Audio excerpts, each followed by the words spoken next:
Hello, welcome to Story Circles. Here's a story about Anansi, that famous trickster who comes to us out of West Africa. With his wits about him, Anansi's adventures are all about overcoming the challenges in life, such as hunger or maybe extreme physical danger. Sometimes, though, Anansi is just plain mischievous. This story is called Anansi Goes Egg Hunting. I hope you enjoy it.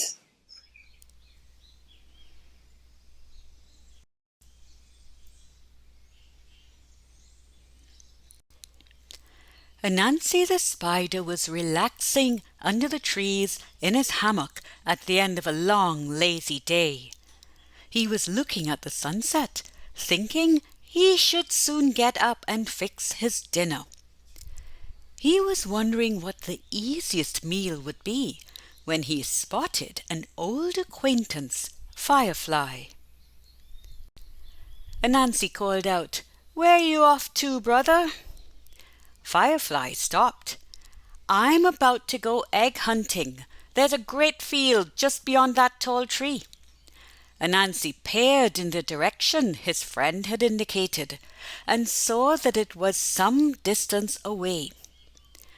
"I'd be happy for a little company," Firefly said.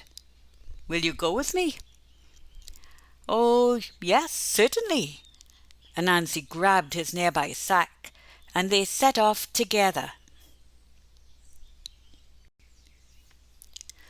As they approached the field, darkness fell. Anansi could barely see anything, but Firefly was able to use his special talent.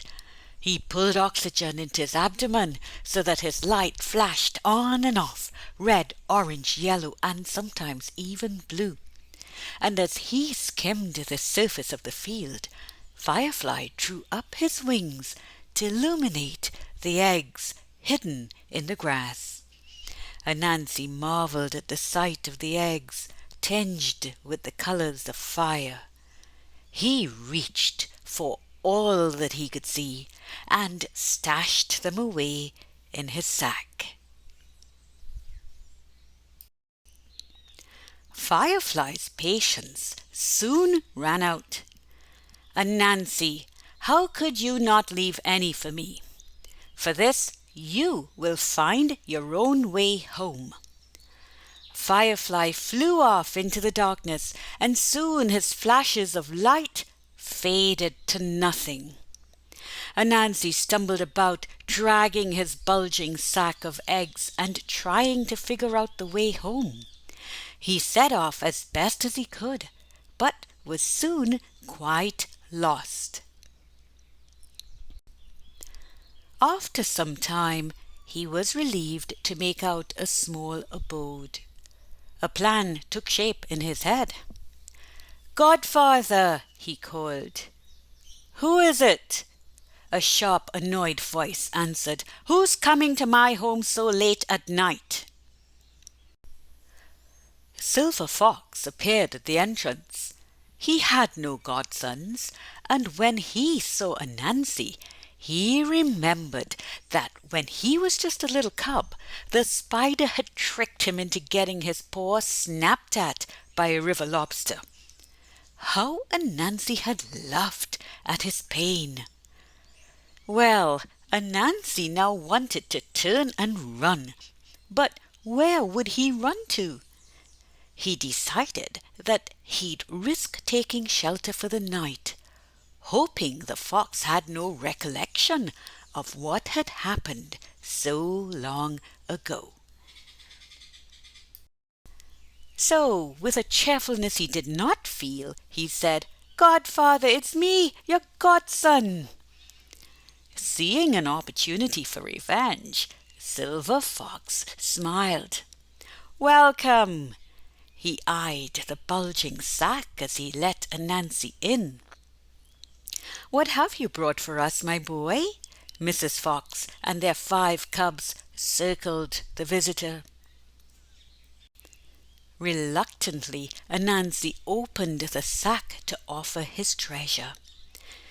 Mrs. Fox placed the eggs in a pot of boiling water and cooked them for a minute. Silver Fox thanked Anansi for bringing them such a gift, for it meant he did not need to go hunting that night. The eggs were soon ready, and his cubs sat down together and hungrily slurped up the meal. "Godson, would you like to join us?" The room was filled with the aroma of fresh, lightly cooked eggs. Anansi imagined the taste of the rich, fatty food, full of protein, and he dribbled. But he shook his head. "No, thank you. I've already eaten. I couldn't possibly eat another morsel." He was determined to keep as much space as possible between himself and the family of foxes. "Nevertheless, you must stay with us tonight." Silver Fox smiled encouragingly at Anansi. "When daylight comes, you can easily find your way home." "Thank you, godfather. I will close my eyes here and sleep for the night." And Anansi did indeed fall asleep, dreaming of all that he could have had for his dinner. When the cubs were done eating, Silver Fox smiled to himself. He fetched a crab from the river a short distance away and put it in the cooled pot of water. He threw in the eggshells as well, so that they sat on the surface of the water. And then, mischief shining in his eyes, he quietly placed the pot on the floor, close to where Anansi had dozed off. For several hours all was quiet within the fox's den. Occasionally gentle snores rose into the serene night, and indeed all was peaceful until Anansi awoke with his tummy rumbling and painful with hunger. He spotted the pot nearby. Without making a sound, he crept over to check for leftover eggs. As soon as he put his hand into the pot, the crab grabbed at him with its pincers. Anansi sprang back. "Ouch!" he yelled, shocked but unharmed. "Godson, is everything okay?" Silver Fox called out. In the darkness no one could see his sly smile. "Yes, don't worry, it was just a flea." Anansi winced. "I'm sorry that I woke you up." He waited a few minutes until all was quite still, then once again reached into the pot. Again he encountered the hard, sharp claws of the crab, pinching at his skinny limbs. And again he howled. Silver Fox stifled his laughter. He said, "Is something wrong?" Anansi answered, "Godfather, fleas are eating me alive." "You accuse me of having fleas in our fine and well-kept home?" Fox stood up and barked. "Anansi, you trickster! Did you think that I'd forgotten you? Get out of here before I devour you." He crouched down low as if to pounce on the spider. Anansi ran out of the den as fast as his spindly legs could take him, and spent the rest of the night under a tree. He never went back to Silver Fox's home. And so Anansi's reputation as a greedy trickster spread. And although he tried to visit his old friend Firefly, Mrs. Firefly would always say that her husband was out for the day.